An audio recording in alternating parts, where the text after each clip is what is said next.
नमस्कार, हिंदवी समाचारमध्ये आपले स्वागत।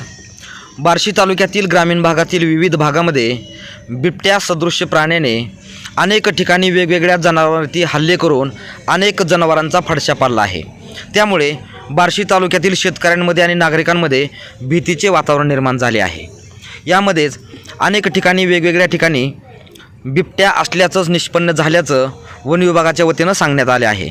त्यामध्ये काल रात्री 1 ते 1:30च्या दरम्यान बार्शी शहरातील बारुंगळे प्लॉट या ठिकाणी बिबट्या दिसला असल्याचे स्थानिकच्या नागरिकांचे म्हणणे आहे।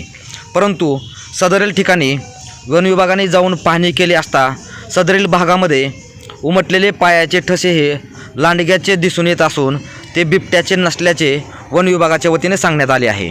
त्यामुळे बार्शी शहरात बिबट्या नसून नागरिकांनी घाबरून जाऊ नये अशा प्रकारचे आवाहन देखील वन विभागाने केले आहे।